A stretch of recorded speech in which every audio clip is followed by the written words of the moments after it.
What's up, guys? Good morning. It is like 10:30, shoot, 10:39. So it is actually morning. I know sometimes they say morning and it's like 3 p.m. and I'm like, so we're doing the assumptions tag today. And if you guys don't know what that is, it's where you guys send in stuff to my Instagram and you assumed things about me. So you're just like, I bet you are stuck up. I bet you spend all your money. I don't know, like whatever you guys want to assume about me. And I set the record straight. So I'll be like, yeah, I do. Or like, nah. For the assumptions tag, I want y'all to grab some snacks, jump on the treadmill, lay back in the bath, lay back in bed, whatever you want to do. Snuggle up with your boo thing.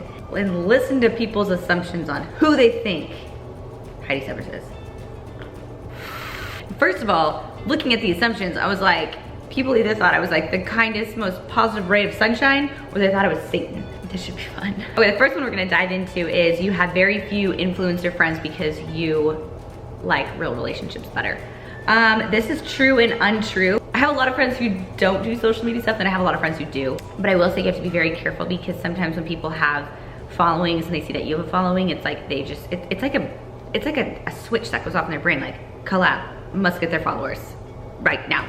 Some people just want to be friends with you because you have a following. Some people just want to hang out because you have a following. Some people want to be your best friend because you have a following, and it's awkward. And like, I'm really good at like picking up on that. Like you can just tell, I don't know, you can tell when someone's genuine or not. But I've had some like awkward encounters with influencers. I remember one time this person at the expo was like, I don't think I've ever met this person. No, it was like the first time meeting, and they were like, hey, like let's take a picture. I was like, okay, cool. So we take a picture, and they're like, okay, I'm gonna post this on my Instagram, and then can you post it right after? And I was like, ew, I don't know. So it was really awkward. I was like, and then like someone interrupted. I was like, okay, perfect, my way out. It's like awkward. I don't know. If you want to post something, post it because you want to post it. Don't feel like you have to. I don't know. Anyway, that same person was doing a video later, and I was actually collabing with someone, and they were like, oh hey, can we make this video? I'm gonna post it, and you're gonna post it. And I was like, oh, this awkward situation again. Like, it's okay to collab with people, but don't like latch onto someone or like be best friends with someone because you are trying to get a following, because that happens and it's like just very cringy and annoying. I'm just like, eesh. And then usually when people do that, they end up like, they're like, oh, I'm just gonna hang out with people that are influencers and people that have all these followings, and they kind of just like leave their real friends like in the dust. And then like, what are they gonna do when these people are like, I'm gonna go hang out with other influencers who have followings? Now you have no friends because you left your real friends in the dust, and your influencer friends are like off chasing other people because they're done with you. I don't know. There's a lot of people here in Houston that are like genuine. Like they're social media people, but they're also just like, they're friends. They're like, they'll have your back no matter what. And so there is kind of like, you can find that balance, but just be careful. I am rambling now, and I'm on the first assumption. I'm rambling so much. Okay, next assumption. I don't know how to change a tire. I can change a tire, I can jack a tire, I can change my spark plugs, I can gap my spark plugs, I can change my wires, I can change my air filter. I took basic auto in high school, so I know how to do a lot of things on a car. And also I had a lot of friends who had car shops, and I don't know why, I'd go hang out there. And I was like, oh, you're gonna change your water pump? Let me watch you do that for 8 hours. I grew up in Alaska, guys. There's like a lot of stuff you have to know, like how to survive. Do I do those things? No, I like take my car to a shop, obviously, but if I was in a dire situation, if there was a zombie apocalypse and my spark plugs needed to be gapped, I could gap them. Okay, next assumption, you work out so you can drink. Partially true. I do love scotch. I love scotch. You eat about 1,200 calories a day. True, for breakfast. A full day is probably closer to 2,000. You've always been a kind person. True and untrue. I feel like I have always cared for others like very deeply, whether that's a friend of a friend, a stranger. If someone's hurting or struggling, immediately, like me, my sisters, my mom, it's like a genetic thing, I don't know, or just like my mom raised us to like they care for others. And so as soon as someone's struggling, like the first thing that me and my sisters were like, how can we help? That's the first thing that we think, like, how can we help? However, we have all had moments. You have had moments. You might have had a lot of moments where you've been unkind. Same. There's a lot of moments in my past where I wish I could just reach back and literally just slap myself and be like, you're stupid. Stop. Don't be an idiot. But those are all learning moments. You learn from them. You're like, okay, I'm never gonna be a jerk again. And then you'll be a jerk in a different way another time. And then you'll slap yourself. That's life. You still miss and think about Neuro a lot and also still check up on him?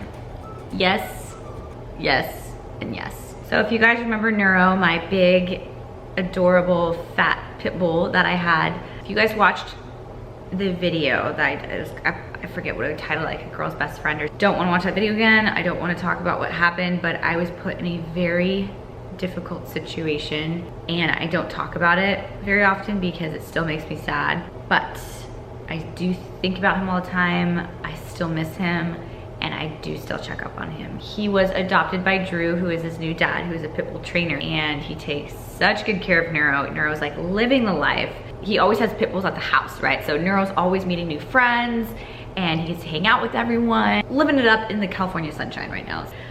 It makes me really happy. But I do still get videos and photos.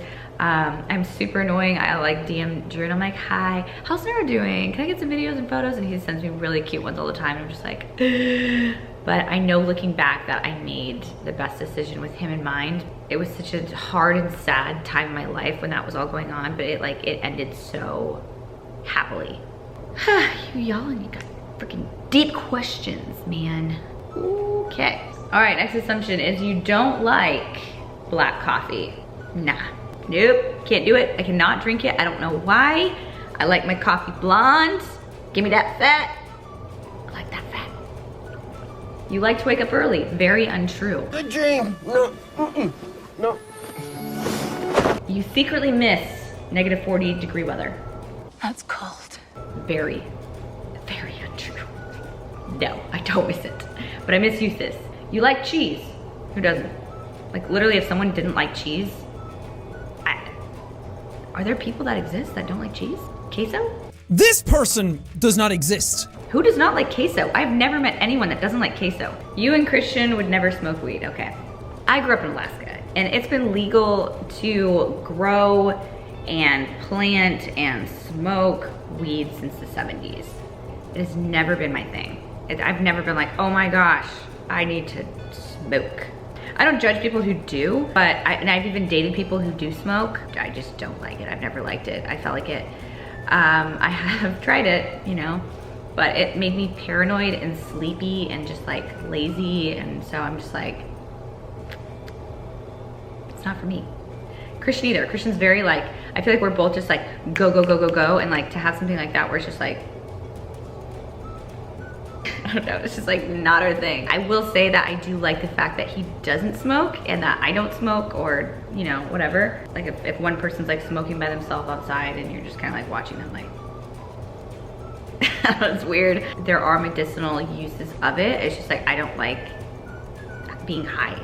Maybe it's because I'm like a control freak of myself. Like I like to be in control. Like I don't like to lose control, which is a big part of like why I don't like I don't like getting like drunk, because I'm like, I don't want to lose control. I like to be like, I like to be in control.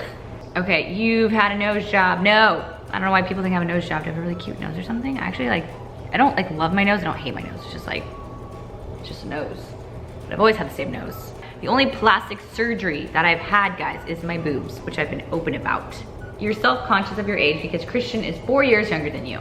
First of all, 3 years, 11 months. Second of all, no, I'm actually not self-conscious at all. I think people like they'll assume things like, oh, Heidi's like super jealous and Heidi's so self-conscious about her age. And in reality, I'm just like, nah, I don't care. Like, should I care?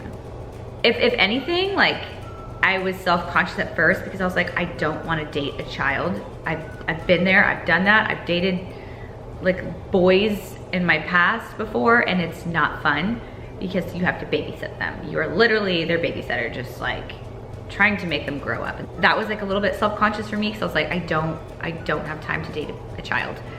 But Christian, I mean, if you guys probably know, if you guys watch his channel, he's wise beyond his years. So he might be 26. Oh, it's even saying 26, it sounds weird. He's 26, but I feel like mentally he's like 40. He's 40, maybe even older. He's just very mature and calm, collected, level-headed, logical. He's just so like there. I'm like not self-conscious at all because I feel like we just like vibe together. And Christian's always kind of dated girls that are a few years older than him because he is very mature. In the past, like I've dated guys like older than me, but they were never as mature or more mature than I was. So no, I'm not. I keep rambling, guys, I'm sorry. You always date younger men. No, no, I do not. The oldest guy I dated, it was like 2 or 3 weeks. I dated a guy that was like 10 years older than me. Spent a lot of money on anything and everything. Untrue. Very untrue. I feel like my family's probably laughing at that. I'm actually very good at saving. I'm so good at saving that my accountant's literally been like, I need you to make more investments. Like go buy property, go buy this, go buy that. I've actually made like a lot of investments. I have a retirement plan set up. I have a bunch of other investments set up. Like I think there's 8 different things that I invested into. I also invest into another company. I have Buff Bunny collection. You want to find a good balance with that, but I am actually very good at saving my money. But I know, you know, people be like, oh, Heidi bought, you know, a pair of red bottoms and this and that, which I do. I spoil myself sometimes and that's okay. But have your priorities together. Have your priorities first. Don't go out and buy a bunch of designer stuff before you set up for your future. Your future is more important. A pair of red bottoms are not gonna matter when you're 80 years old. It's okay to have them, but like set yourself up for the future first. You haven't had many boyfriends. Let's see, besides Christian, I had D, J, and J. So I have 3 ex-boyfriends. So I don't know if that's like a lot to have 3 ex-boyfriends or what. You have veneers. Okay, so I get this. This was probably in my assumptions like 20 times, and people ask all the time, these are my teeth. These are my teeth. They're not fake teeth. And that's probably the most annoying thing. People be like, ew, you're big fake veneers. I'm like, oh, rude. You've slept with a few fitness influencers before Christian. Literally 0. You're not good at sitting down and being lazy and unproductive. True. There are times like I'm very unmotivated and I just want to lay here on the ground. Yes, but I don't do that all day. I'll have like my moments. I'm like, okay, I need this moment where I need to be lazy and unproductive and just like lay here and just not do anything and just stare at the ceiling. Perfect. But most of the time, Christian as well, like we're just very motivated, very driven. I feel like being lazy and unproductive makes me sad. And I feel like that makes a lot of people sad if people don't really have like goals and aspirations and something to work towards, then you kind of get like a little bit sad because you're being lazy and unproductive and like you also don't really have any goals or anything. And I feel like whenever that does happen for me, like if I'm caught up on everything, I'm like, okay, now what else can I work on? Give me something else. Like let's do it. Because I love building and creating and doing things. It's just so like, it's so rewarding. I assume you're an awesome boss, but will throw down on an employee if you have to. Like true and untrue, I would say. I feel like I'm a great boss / leader, but there's always room for improvement. If I have employees that are making mistakes, like I sit down and talk to them like, okay, like this happened. How are you gonna make sure this doesn't happen again? Because and sometimes it's awkward, but you have to have that conversation, especially when it comes to business, because mistakes can cost business a lot of money. And it's not only that one employee that you are employing, it's everyone else. Everyone else is counting on you. So that's the hardest part, is when you start to get employees as a business, because I would personally, that is the hardest part of a business. I think people think that being an entrepreneur and a boss and a leader is like the coolest thing, right? And it is, it's great. But I don't think they take into account of actually leading people, like leading your employees and teaching them your vision and having to fire employees if it doesn't work out. I had to fire someone and it was like the worst thing ever. Like I cried twice because I was like, oh my gosh, I feel so bad. But I know I made the right decision because it just wasn't a good fit. You were offered a lot of sponsorship opportunities. Very true. Honestly, my email's like a mess. A lot of sponsorships are really annoying, to be honest. They'll be like, oh, I want you to show the product. I want you to show the product this way. I want you to do this in your video. I want you to do that in your video. I want you to read this script. And I'm like, I'm sorry, but I don't say things like fabtastic and stupendous. And no, if I like a product, I'll probably show it. I'll just show it on my channel. You can peel a banana with your feet. Okay, I did this one time when I was like 13 years old. I feel like this video is gonna surface one day randomly from one of my siblings. Thanks, Jess. You like to spank Christian's butt daily. How was that? I spanked you. Hey, come here.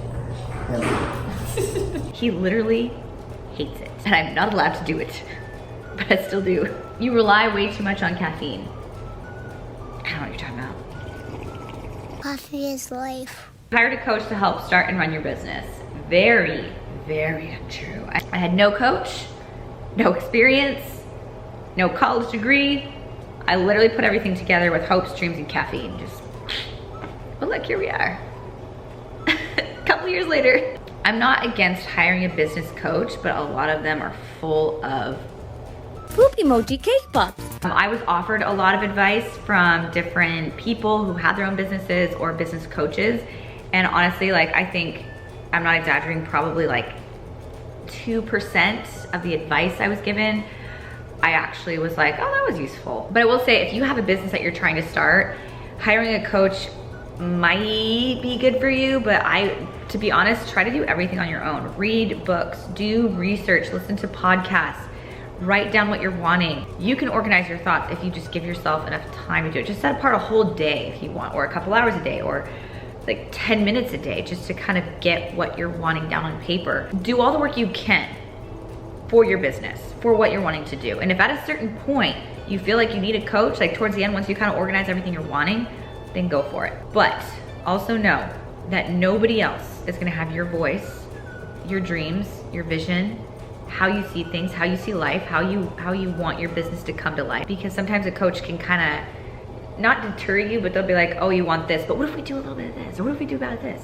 And then all of a sudden it's not your business anymore. It's like what they're wanting you to have as your business. There's a couple times where people kind of were like, oh, no, what you're doing, and no, do it this way. And I'm so glad I didn't listen to them. So I would just say, like, trust yourself, trust your instincts. You came out of your shell a lot after your last boyfriend. Okay, so I saw this a lot in my DMs there. You've really, you know, just been more you and more relaxed and more just like,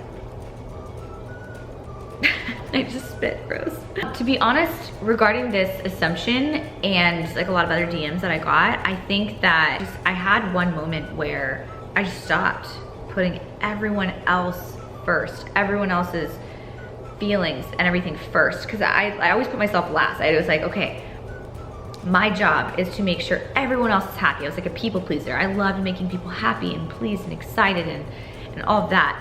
And it is draining, guys. It is, honestly, I feel like I was drained like in the first beginning of my YouTube videos, because I was like just giving so much to everyone. And I like put myself last a lot of times. And there came a point where I was like, you know what? I can't do this anymore. It's not sustainable. I'm just trying to make everyone else happy and put everyone else first. It was exhausting. And I finally I put myself first. It's hard because you have to like find this balance to where, you know, don't be a selfish person, but also take care of yourself. I remember the moment I put myself first, and I was like, it was a very like a weight was lifted off my shoulders. I felt very free and very me. I was like, I'm gonna do me. I'm gonna do me. And I did. I think that maybe in the past, I feel like I did try to make everyone else happy. I was a people pleaser. And, you know, I feel like even in my YouTube videos, you know, like I filmed what other people wanted to see, and it was fun. Like I enjoyed it, but there was a lot of things that I didn't put in videos because like, oh, but like I like this, but other people aren't gonna like this. Like I like this, other people aren't gonna like this. Now I'm kind of like, this is my life. I'm gonna show you guys what you guys want to see, which is like fitness stuff. But I'm gonna share like everything else that I love. Like, cause these are almost like home videos too. So I'm gonna look back on these one day and be like, eesh, probably cringe, but it's fine. I definitely did come out of my shell a lot, but it's just because I just started being more of me. This is me.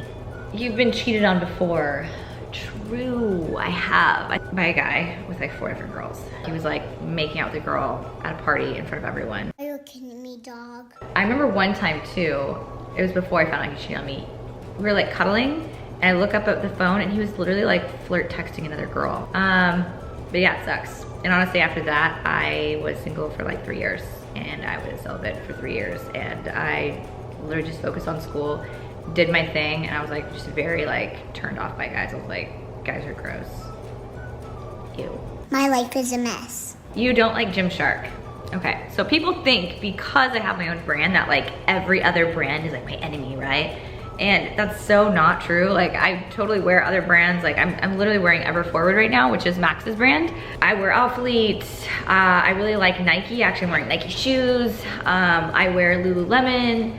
There's a lot of brands that I wear because, you know, who only wears one brand? No one. I'm just really picky, I guess. Like I'm picky. Like I like things like simple, minimalistic, pretty. When it comes to like big brands, I really like Nike and Lululemon because I like the way they market. I like their branding. I like their quality of their clothes. That's like a big thing too, is I think it's the worst when you get clothes and they just like fall apart really fast and you're just kind of like, I just wasted so much of my money. And also giving back. Like I love brands that give back to the community. Some brands don't really show that. They're like, oh, we do it behind the scenes and blah, blah, blah. And we don't brag about it on social media. I'm like, it's not bragging. Like I like to see like brands that I purchase from, like I want to see them like giving back because then it makes me feel like I want to support that brand even more. You've shown Christian the kind of engagement ring you want. No, I have not.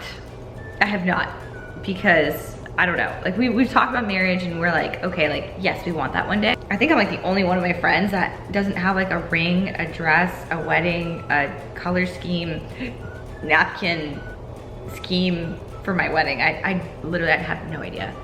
I haven't thought about a wedding. I think maybe destination. It's like, that's like as far as I can get. I'm like destination for sure. I don't know. I've never like tried on wedding rings. I've never like looked at the different cuts or different styles. Okay, last question. You weren't interested in Christian at first. True, I was not. So I met Christian when he was 20 and I met him like twice and I think he barely said like 2 words to me, whatever, right? And then I saw him like when he was 23, I think he was, like 23. And I saw him in another country actually. I hadn't seen him in so long. And he was like, Heidi, and I like looked back, I was like, Christian? Like I like, didn't recognize him because he had grown so much, like just like grown up so much. And he looked more like a man versus a boy. When I saw him like years later, I like looked back and was like, oh, you're a man now. We weren't interested in each other. He just said hi. I was like, oh, hi, nice to see you. It's been a while, whatever. A few months later, he reached out to me and he was like, hey, like I want you to be an athlete. And I was like, thank you, but no thank you. Like, no, still no interest. I would say the first time that I saw interest in Christian, where it was like a little, you know, like hello, was when we went to Austin. I had only been single for like a few weeks. Like I wasn't trying to like date or anything. We went as like a group and he was just kind of like, he was like flirting very awkwardly, like business flirting, like, oh, so how's your business? And like, where do you manufacture from? And just asking me these questions. And I remember Lexi was there and she was kind of like, don't tell him any of our secrets. I don't know, just like super awkward, like business flirting. It was like, oh, I'd love to take you to dinner sometime if you want to talk about like, you know, manufacturing and like Pantone colors and stuff. And I was like, you want to take me to dinner to talk about business? He goes, yeah. And I remember like getting super red and I was like, is he asking me on a date? I feel so awkward. Like, what do I do? Like, am I ready for this? I don't know. And I remember just being like so weird. I just like, I didn't even answer the question. I was just like, I was like, uh-oh, I'm catching these feelings. No. And then we went on a date like 2 weeks later, so. All right, well, I have about an hour and a half of footage because Heidi rambles all the time, so I'm gonna go ahead and end this assumption video. I will say that it got a little juicy, but I hope you guys enjoyed it. Thank you guys for watching. Make sure to comment below your favorite part of the video, your favorite question. Thank you guys for watching. I love you guys, and this was fun. Just me and you, just chatting away. Cheers, guys. I'll see you in the next video. Nala? You wanna say bye? Wanna say bye to the vlog? She doesn't wanna say bye to the vlog. Sorry, guys. Goodbye.